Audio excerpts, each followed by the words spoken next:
वहाँ बैठे हुए विद्यार्थी नहीं चाहिए, कहीं न कहीं नीचे ग्रंथ लेकर पढ़ रहे हैं ऐसे विद्यार्थी चाहिए। बराबर समझ लेना।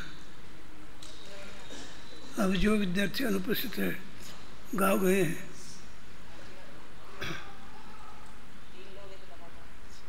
तीन लोग गाँव गए,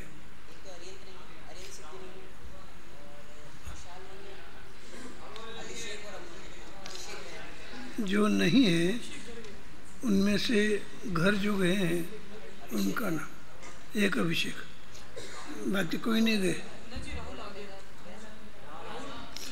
यहाँ नहीं है ना।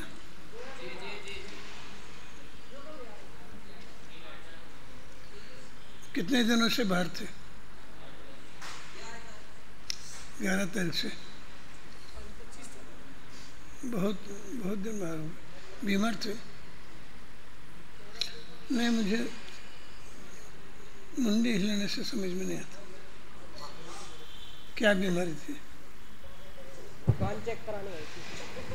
अच्छा, नहीं हंसने क्या बात है, जो बात है वो बता दी उन्होंने।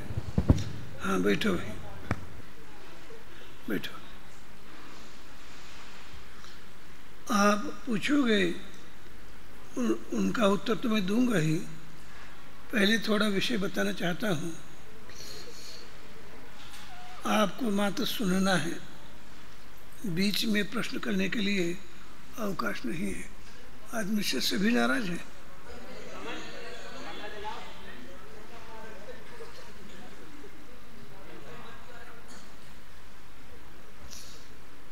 मैं बोलता जाऊंगा, उस समय बीच में नहीं पूछना। मैं कहूँगा अब पूछो, उसके बाद ही विषय के अनुसार पूछना। अनावश्यक पूछने का कष्ट नहीं करना। विषयांतर तो करना ही नहीं, लेकिन जो विषय समझाता जाऊंगा उस विषय समझने का प्रयास करना। मूल बात यह है, आचार्य उपाध्याय साधु तीनों मनुष्य होने पर भी उनकी गणना भगवान में की गई है। वे भगवान हैं, पंच परमेष्ठी अनंत तो भगवान है ही। सिद्ध भगवान भी भगवान है, ये तो हम जानते हैं। लेकिन आचार्य उपाध्याय साधु भी भगवान है। क्यों भगवान है? भगवान होने पे मार्ग पर चल रहे हैं, इसलिए भगवान है। और अल्पावधि में ही वे भगवान बनने वाले हैं। उनके जीवन में जो 15 प्रमाद होते हैं, उन 15 प्रमादों की चर्चा मैं आपके सामने रखूँगा। किताब बंद रखोगे तो मुझे अनुकूल है। किताब बंद चाहिए मुझे। पहले हम क्रम से चलेंगे, चर्चित क्रम से चलेंगे। स्पर्शजन्य नहीं, कषायजन्य प्रमाद। कषायजन्य प्रमाद जो होता है, क्रोध मान माया, 4 कषाय भावलिंगी मुनि जीवन में 6वें गुणस्थान में चारों कषाय नियम से होते हैं। ऐसा नहीं है किसी को होंगे किसी को नहीं होंगे, ऐसी बात नहीं है। जो तीर्थंकर होने वाले मुनिराज है 6वें गुणस्थान में हैं, तो उनको भी चारों कषाय होंगे होंगे और होंगे ही। मात्र चारों कषाय की बात नहीं है, 4 विकता भी होंगे, 5 इंद्रियों के विषय भी होंगे, प्रणय और निद्रा भी होगी। 6वें गुणस्थान में जो है, उन मुनिराजों को नेम से होने वाले ये विकताएँ हैं। विरुद्ध कथा, प्रमाद। प्रमाद की परिभाषा मैंने बताई थी, कुशलेषु आत्मकल्याण कार्येषु अनादरः प्रमादः। अनादर व प्रमाद है। तो क्रोध हो गया तो निज भगवान आत्मा का अनादर हो गया। और भावलिंगी मुनिराज क्रोध कब करेंगे? लिखने की कुछ आवश्यकता मुझे प्रतीत नहीं होती, पूरा समझो, आप अपने दिमाग में ही लिख लो। जब कोई आचार्य महाराज संग में रहते हैं और मुनि महाराज आकर के आहार के बाद अथवा प्रतिक्रमण के समय में शाम को अपनी गलती बताते हैं, कदाचित किसी मुनि शिष्य की गलती अधिक हो तो उनको गुस्सा आता है। ऐसा गुस्सा आता है कि संघ में चर्चा भी हो सकती है। आज तक ऐसा क्रोध करते हुए आचार्य महाराज को हमने देखा ही नहीं। ऐसा क्रोध उनको आ सकता है, ये क्रोध कषाय है। और यहाँ तक कह सकते हैं मुनि महाराज, आचार्य महाराज, तुम्हारी तो दीक्षा का छेद ही करना चाहिए। कल मिलना, अब कल मिलने के बाद प्रायश्चित दे दूंगा। उस तरह क्रोध रूपी क्रोध कषाय का प्रमाद भावलिंगी मुनि जीवन में आचार्य परमेष्ठ को हो सकता है, अन्य मुनि राजू को भी हो सकता है। एक मान भी हो सकता है। कैसे मान होता है? मुनि जीवन में यह निर्णय है कि जो पुराने मुनिराज है वे पहले नमस्तु महाराज नहीं करेंगे। जो नए नए महाराज हैं वे पुराने मुनि महाराज को नमस्तु कहेंगे। बाद में पुराने मुनि महाराज उनको नमस्तु कहेंगे। कदाचित कोई नया मुनिराज हो, नए नए हो, और कदाचित उनके मान कषाय का भाव आ गया, वे पहले नमस्कार नहीं करेंगे, तो जिनको नहीं करेंगे उनको भी क्रोध मान आ सकता है, और जो नहीं करेंगे उनको भी, और जिनको किया जाना चाहिए उनको भी, अरे मेरे सामने दीक्षित हो गया और मुझे नमस्कार नहीं किया, ऐसा मान कषाय का परिणाम हो सकता है। माया कषाय का परिणाम कैसा होगा? आचार्य महाराज की उम्र जो है अधिक हो गई हो, वृद्धावस्था आ गई हो, और उनको लग रहा है अब अपने जीवन अधिक काल का नहीं है, तो वे किसी न किसी मुनि महाराज को आचार्य पद देना चाहते हैं। तो किसी मुनि महाराज को बुला करके उनसे कहेंगे, देखो भाई, तुम्हारे में आचार्य होने की पात्रता दिख रही है, इसलिए मैं तुम्हें मैंने तुमको बुलाया है और समझा रहा हूँ, तुम्हें मुझे आचार्य बनाना है। अन्य किसी से न कहते हुए अकेले को कहने का जो परिणाम होता है वो मायाचर्य का परिणाम है। लोभ भी होगा मुनि जीवन में। लोभ कैसे होगा? अपने संघ में सभी मुनि महाराज विशिष्ट अध्ययनशील होना चाहिए, और खास अध्ययनशील हो तो ही अपने संघ की शोभा है। इस तरह अपने संघ में विशेषता आवे, इस जाति का लोभ हो सकता है। इस तरह चारों कषाय के परिणाम भावलिंगी मुनि जीवन में होते हैं। कभी कौन सा होगा, कभी कौन सा होगा, एक साथ तो कषाय किसी को होते ही नहीं। अब चार विकता, आचार्य कुंद जैसे भावलिंगी मुनिराज ने भी समय सार में स्त्री कथा की है। कैसी की है, कहाँ की है? एक गाथा में कहा है, बाल स्त्री उपभोग्य नहीं होती, वही बाल स्त्री तरुण होने के बाद उपभोग्य होती है। ऐसा आचार्य कुंद ने गाथा में कहा। यानी उनके ज्ञान ने स्त्री को जाना, इतना ही अपराध हो गया, अन्य कोई अपराध नहीं। यानी स्त्री उनके ज्ञान का ज्ञेय बन गई, स्त्री कथा हो गई। ऐसा मत समझना स्त्री कथा अर्थात किसी स्त्री के संबंध में अनावश्यक परिणाम रखते हैं, भाव करते हैं, ऐसा कुछ नहीं। लेकिन इतना विचार स्त्री उनका ज्ञान का गेय बनी तो स्त्री कथा हो गई। अब राज्य कथा, राष्ट्र कथा कैसी होगी? खास करके प्रथमानुयोग में ग्रंथ की पूर्णता के समय महाराज लिखते हैं, यह ग्रंथ में फलाने राज्य के राज्य में रहते हुए इस मंदिर में बैठे मैंने ग्रंथ की पूर्णता की, आज ग्रंथ की पूर्णता की।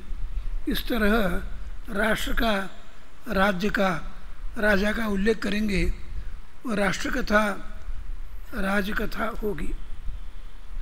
अब चोर कथा भी होगी, अवनीपाल कथा भी कहते हैं उसे, राज कथा को। अवनीपाल ने राजा, राजा की कथा। चोर कथा कैसी होगी? उपदेश देने का परिणाम मुनि जीवन में आ सकता है, आना ही चाहिए, ऐसा बिल्कुल नहीं है। उपदेश का परिणाम न आवे तो सर्वोत्तम मुनिपना है, तथापि ऐसा राग परिणाम संभावना है आने की। धर्मोपदेश देने की भावना उनको हो सकती है। ये जो भावना है ये लोभ भी है, लोभ के ऐसी प्रवृत्ति हो सकती है। और उस समय में उनको चोर कथा समझा करके चोरी करने के पाप से जीव को नरक में जाना पड़ता है। फलाने जीव ने चोरी की, उसका पाप भोगने के लिए उनको तिरंज गति में जन्म लेना पड़ा। उसके बाद वो जीव अन्य गति में भी बहुत कुछ दुख भोगने के बाद मुनि महाराज से चोरी नहीं करूँगा ऐसा व्रत लिया। उस कारण से वो जो स्वर्ग में गया, स्वर्ग से नीचे मनुष्य हो गया और महाव्रतों का पालन करते हुए मुक्ति प्राप्त की। ऐसा कथा का प्रसंग आएगा, उसमें चोर कथा भी उनके जीवन में हो सकती है। फिर भोजन कथा भी होगी। भोजन कथा कैसी होगी?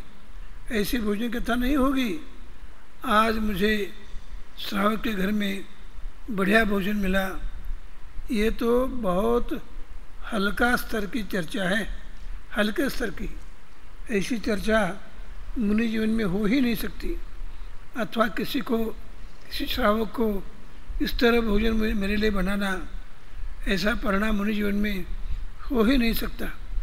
तो कैसी भोजन कथा बनती है?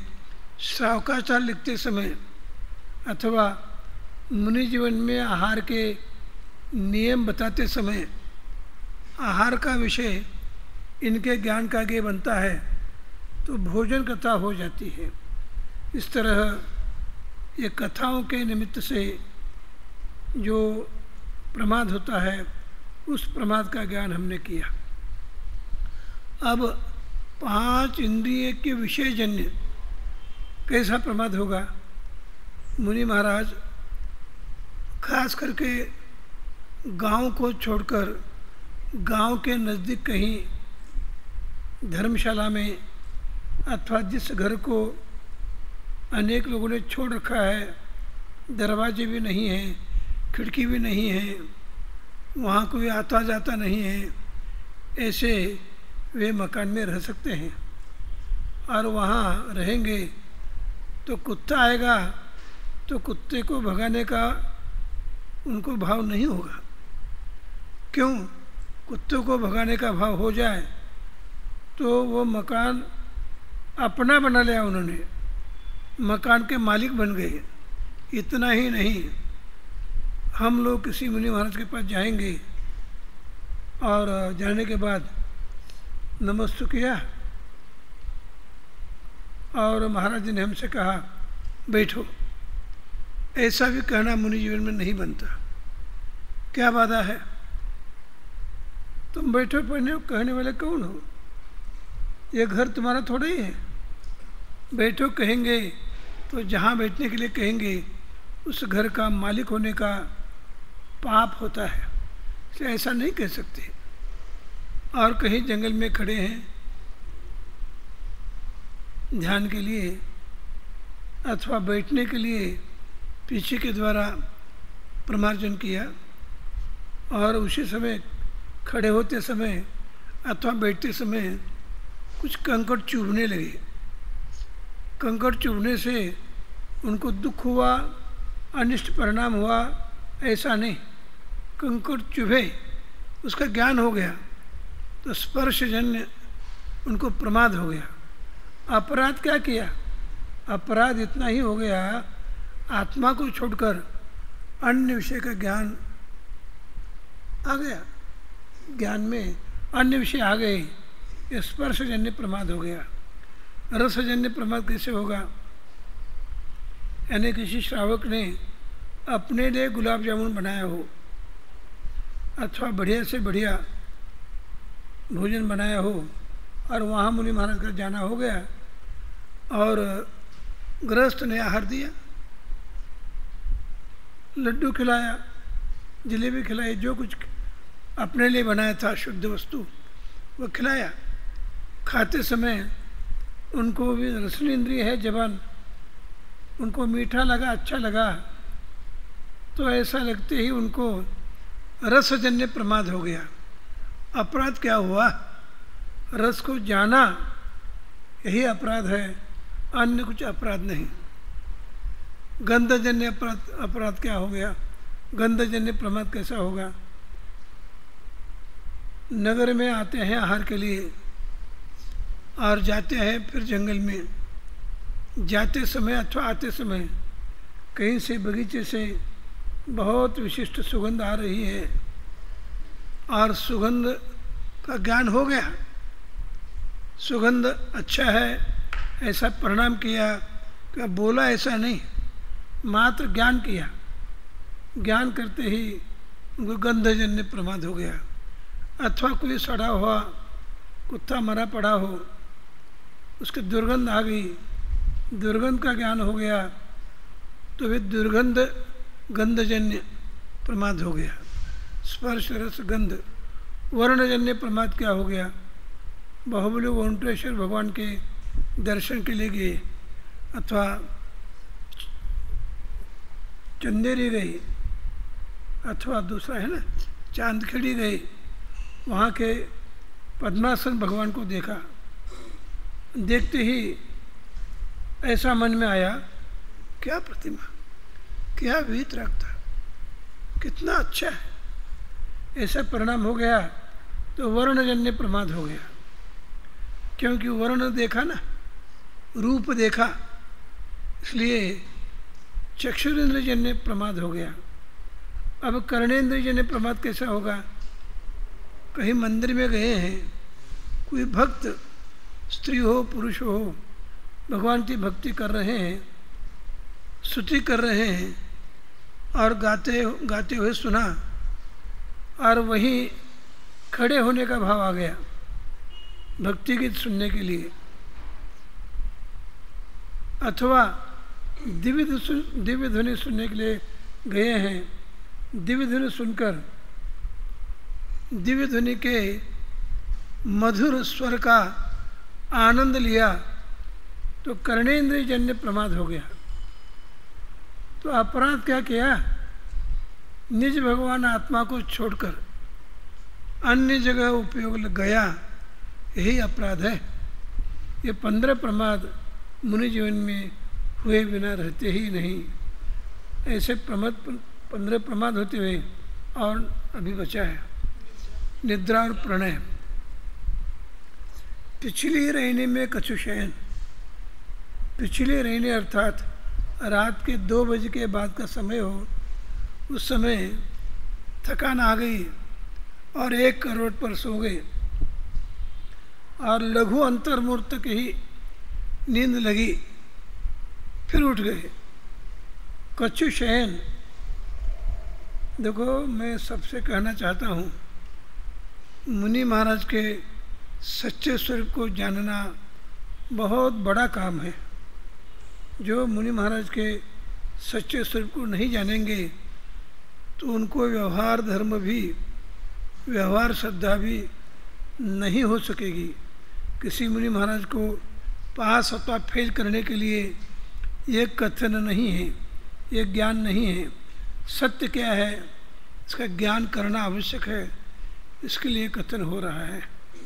अब प्रणय स्नेह, मुनि जीवन में स्नेह भी होता है, प्रणय भी, प्रेम भी होता है। किनके प्रति? साधवी मुनिराज के प्रति, क्षुल्लक आयलक के प्रति भी नहीं, ब्रह्मचारी के प्रति तो बिल्कुल नहीं। गृहस्थ की तो बात छोड़ ही दो। क्यों? उनके जीवन में उनको साधन में मात्र मुनि लोग हैं। मुनि को छोड़कर अन्य कोई उनका साधन में नहीं है। यदा कदाचित कोई गृहस्थ आ गए दर्शन के लिए और उनका नाम लेकर के बोलेंगे, कब आए भाई, तुम्हारे बड़ी लड़की की शादी हो गई या नहीं हुई, लड़की की शादी हुई नहीं हुई, ऐसा यदि पूछते जाएंगे तो मुनि पुण्य का वहाँ अस्तित्व ही नहीं है। क्यों? इससे क्या मतलब है उनको? प्रवचन सार की चरणानक चूलिका में एक गजब का विषय आया है, बहुत बढ़िया विषय आया है। वहाँ ऐसा विषय आया है, एक मुनि का परिचय अन्य मुनि से कैसा होता है। वहाँ लिखा है अमृतचंद्राचार्य ने, बोध बोधक भाव से परिचय होता है। बोध का अर्थ, बोधक का अर्थ हमें समझना है। बोध का अर्थ होता है प्रश्न, बोधक का अर्थ होता है उत्तर। यानी सामने बैठे हुए मुनिराज ने, अथवा इस बगल में जो बैठे मुनिराज है, अथवा इधर जो मुनिराज बैठे हैं, उन्होंने प्रश्न पूछा, तात्विक प्रश्न पूछा, उसका उत्तर क्या है, इतना ही बोधक भाव से परिचय। अन्य रीति से किसी भी मुनिराज से परिचय होता ही नहीं, गृहस्थ से परिचय तो बात ही नहीं। ऐसा कथन मैंने यहाँ एक बार किया था तो एक विद्यार्थी खड़ा हो गया, अब बोला ये बात हमें मान्य नहीं है। क्यों भाई? पिता पुत्र दोनों एक संग में रहते हैं, तो पिता पुत्र को ये मालूम नहीं ये मेरे पिताजी है, ये मेरा पुत्र है। वो ज्ञान जो है लब्धि में होता है, उपयोग में नहीं आता। लब्धि में आना बात अलग है, लब्धि में रहना बात अलग है, उपयोग में आना बात अलग है। इसलिए बोधक भाव से ही अन्य मुनिराज का परिचय होता है, इससे परिचय दूसरा होता ही नहीं। इस तरह मैंने 15 प्रमादों का कथन किया। अब 15 प्रमाद के संबंध में पूछने रहे कुछ रहा नहीं वास्तविक, तथापि कुछ समझ में नहीं आया हो तो पूछ सकते हो, अथवा अन्य विषय 6वें गुणस्थान के संबंध में पूछ सकते हो।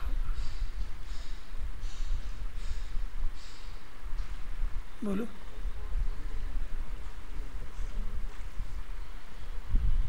आपने कहा था स्त्री कथा में वो सिर्फ ज्ञान का गेय बनता है उनका, और भोजन कथा में भी तो उन्हें प्रमाद होता है। यदि ज्ञान के गेय कोई प्रमाद माने तो केवली भगवान के भी ज्ञान का गेय बनते हैं, तो फिर उन्हें भी प्रमाद होने से? उनके राग नहीं, द्वेष नहीं, कैसे उनको होगा प्रमाद?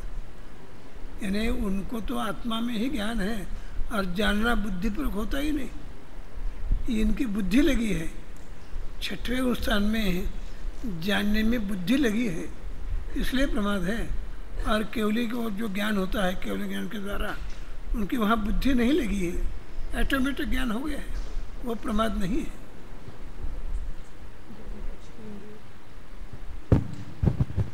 हाँ बोलो भाई, समझने का प्रयास करें। सायों का परिणाम है वो पाप रूप है, और मुनि जीवन में पाप तो होते नहीं है। फिर से बोलो। जो 4 कसाय हैं वो पाप रूप हैं, और मुनि जीवन में तो पाप परिणाम होते नहीं है। ऐसा है, अशुभोपयोग नहीं होता, पाप परिणाम नहीं होता, ऐसा नियम नहीं है। पाप परिणाम तो 10वें गुणस्थान तक होता है। वो बुद्धिपूर्वक पाप परिणाम 6ठे में होता है, अगले गुण स्थानों में अबुद्धिपूर्वक पाप परिणाम 10वें गुण स्थान तक होता है। बोलो।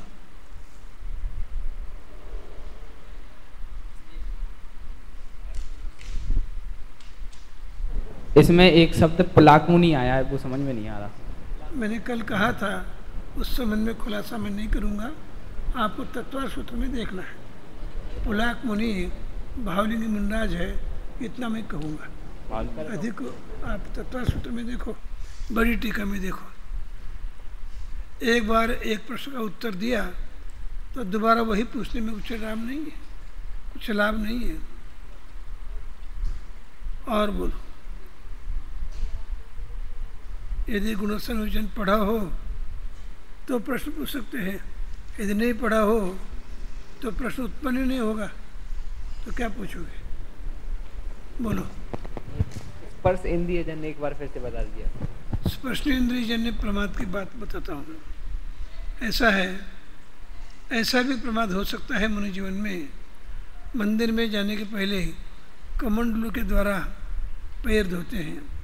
पैर धोते धोते गर्मी के दिन है, घुटने तक पैर धोने का परिणाम आ जाए तो भी गलत है, क्योंकि स्पर्शजन्य आनंद लेने का परिणाम हो गया। ये तो मुनि पने में बाधा है, और मात्र पानी से स्पर्श हो गया और पानी का स्पर्श का ज्ञान हो गया, वो भी स्पर्शजन्य प्रमाद है। अथवा पीछे हाथ में है और सूर्य सामने है, तो पीछे के द्वारा सूर्य की किरणों से बचने का प्रयास वे नहीं कर सकते। हाथ तो ऐसा रख सकते हैं, पीछे नहीं रख सकते। क्यों? पीछे रखेंगे तो पीछे का उपकरण अहिंसा का उपकरण है, जीव दया का उपकरण है।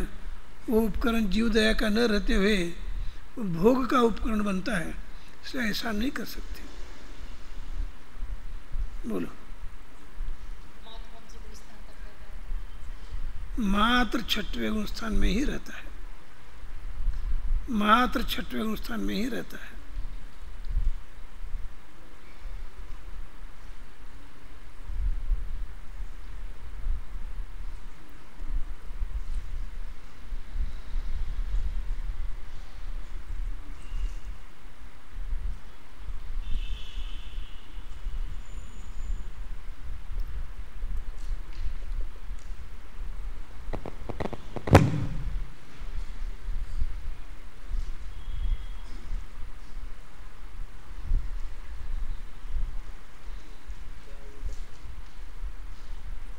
बोलो।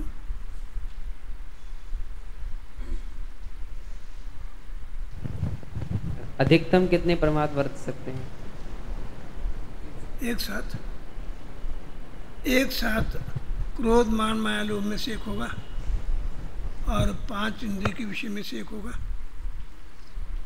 एक हो गया, यानी 4 कषाय में से एक होगा, 5 इंद्रिय के विषय से एक होगा, एक व्यक्ता में एक होगा, ऐसे होगा।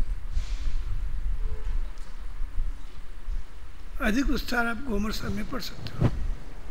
ये 4 कषायों में से माया और लोभ कषाय, ये 2 कषाय राग रूप हैं, तो ये राग को स्नेह लिया, प्रणय, तो इसको अलग से क्यों लिया? ये कषाय में गर्भित नहीं हो जाता क्या? बैठिए।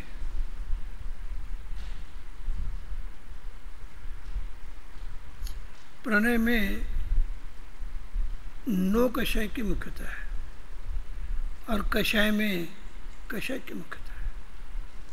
इतना समझना, इतना अंतर दोनों में करना। 9 कषायों का संबंध प्रणय से है, और कषायों का संबंध कषाय से है।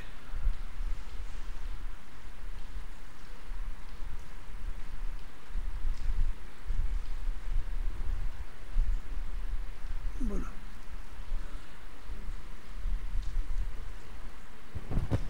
जैसे आपने कहा कि प्रमाद में 4 कषाएं आती हैं, ये 6वें गुण स्थान तक रहती हैं, लेकिन ये लोभ भी एक कषाय और ये 10वें गुण स्थान तक सूक्ष्म लोभ रहता है।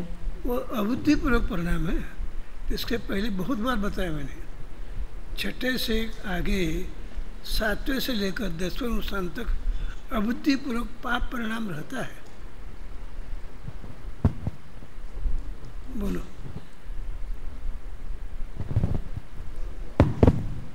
थोड़ा बारीकी से सुनने का प्रयास रखें। छठवें गुणस्थान का नाम है प्रमत्त व्रत, अर्थात प्रमत्त से व्रत होना। प्रमत्त अर्थात मध्योग असाध नहीं, विरत होते हुए प्रमादी, व्रत होते हुए प्रमादी, विरत होते हुए प्रमादी जीवों को प्रमत्त व्रत कहते हैं। विरत रहते हुए जो प्रमादी है वे प्रमत्त व्रत। प्रमत्त से व्रत ऐसा नहीं, प्रमत्त से व्रत तो अप्रमत्त गुणस्थान है, 7वां है। अपनी बुद्धि से अर्थ नहीं करना, शास्त्र के अनुसार अर्थ करना।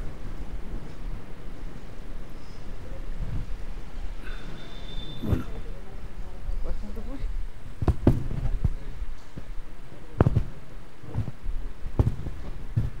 अन्य जी, 6वें से ऊपर गुणस्थानों में 7वें से लेकर 10वें तक जो कषाय विद्यमान रहती हैं, क्या वे ज्ञान की गेय नहीं बनती? वे ज्ञान के गेय कदाचित बन सकते हैं, लेकिन वो भी अबुद्धिपूर्वक है। ज्ञान के गेय ऐसा नहीं बनते। और ज्ञान का गेय बनेगा तो शुद्धात्मा ध्यान कैसे होगा? और 7वें आदि गुण स्थानों में पंचेंद्रिय के विषय ज्ञान के गेय नहीं बनते। हाँ, बनते हैं नहीं ज्ञान हाँ। के पंचेंद्रिय के विषय कहाँ? 7वें 8वें 10वें गुण स्थान तक नहीं, पंचेंद्र के विषय का ज्ञान का ये बनेगा तो ध्यान कैसे होगा? स्वपर प्रकाशक स्वभाव है ना। हाँ? ज्ञान का स्वभाव स्वपर प्रकाशक है। तो स्वपर प्रकाशक है, इसका अर्थ किसी को भी पर को जानना है क्या? भूमिका के अनुसार उनको ज्ञान होता है, पंच इंद्र के विषय का ज्ञान होने का काम नहीं है। यानी आप उनको फिर सभी मनराजों को प्रमाद ही सिद्ध करोगे, ऐसा नहीं हो सकता।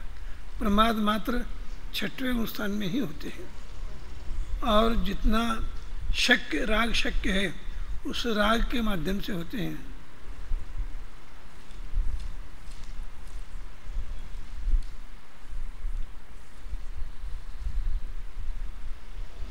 थोड़ा और विषय बताता हूँ। यानी यहाँ आप जा रहे हो प्रवचन के लिए, उसके बाद यहाँ मैं तो 11 तारीख को आऊँगा, और हो सकता है 11 तारीख से ही मैं कक्षा चालू करूँगा। 10 को निकलूँगा, 11 को यहाँ आऊँगा, 11 तारीख से कक्षा चलेगी।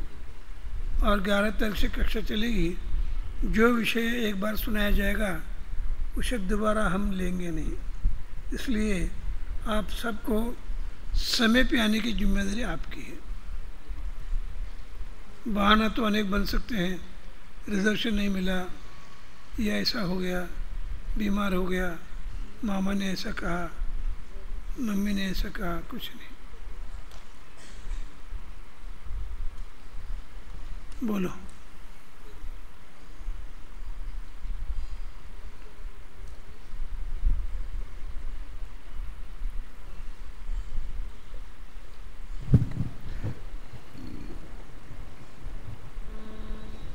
जो नहीं आए उन विद्यार्थियों को तलाश होना चाहिए, यहाँ होने पर भी नहीं आए।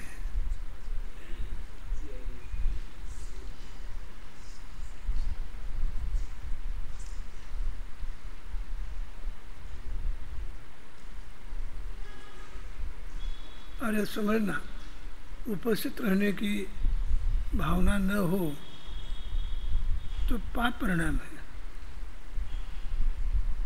कोई भी बहाना लेकर के अनुपस्थित रहने में जिनको आनंद आता है वो पाप परिणाम के भागी होते हैं।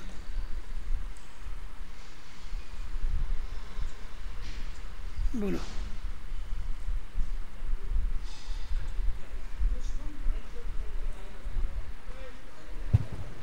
ये इसमें एक क्वेश्चन में, क्योंकि सकल संयम का उत्कट रूप से, उत्कट रूप, उत्कृष्ट, उत्कट, उत्कट,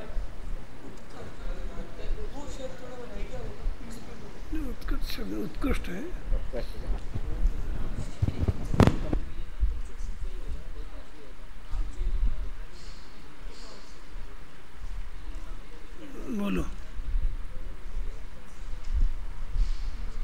उत्कृष्ट करने से अर्थ बराबर बैठते नहीं बैठता। बात होगी।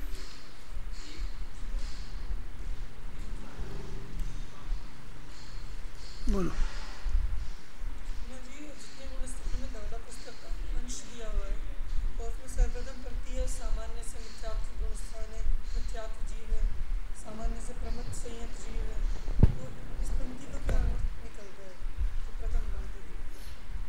धौला का बाद में अध्ययन करना, मैं बताने के पक्ष में नहीं हूँ।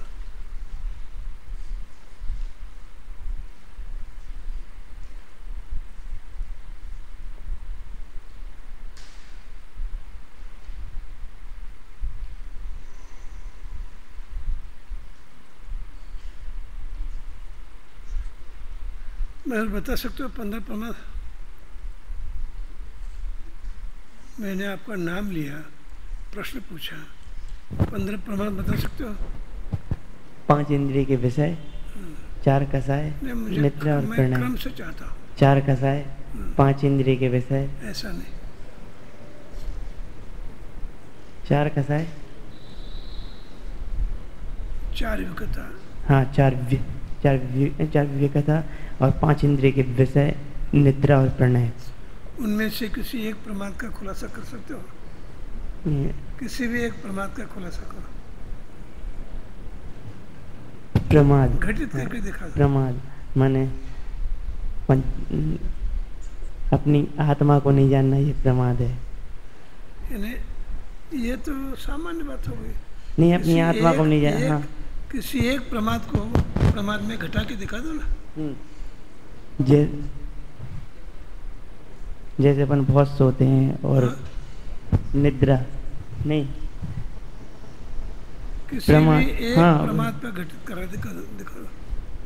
अपन दिन रात घूमते रहते हैं।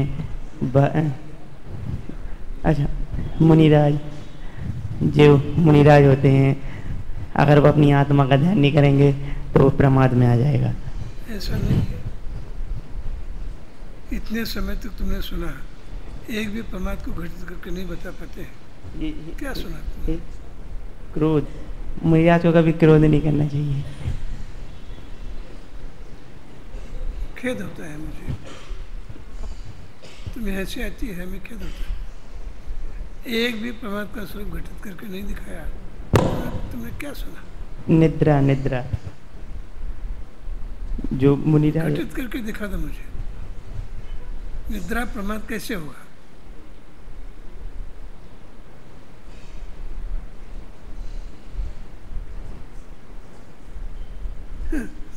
इतना सुनने पर एक भी प्रमाद पर घटित कर नहीं सकते। लज्जादायक विषय है। मैं किसी भी विद्यार्थी को पूछूंगा तो कोई भी बताएगा। आप ही पूछो किसी भी विद्यार्थी से, वो बताएगा नहीं बता। देखो,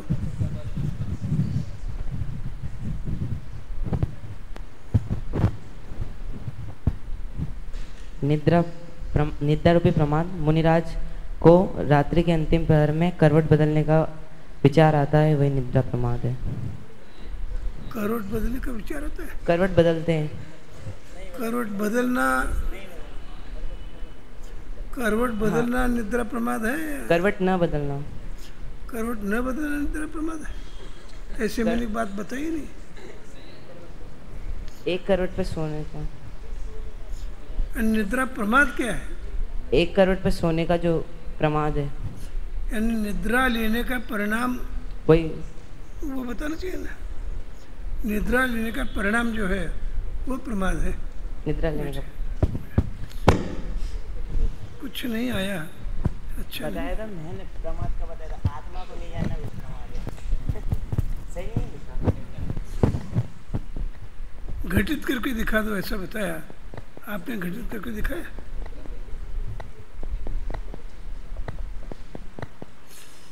मैं और तुम अपने को समझते हो मैं बहुत होशियार हूँ, बहुत बढ़िया विद्यार्थी हूँ, लेकिन तुम अपना अपना सोचो। मैं कल पूछूंगा, प्रमाद घटित करके दिखा देना। बोलो।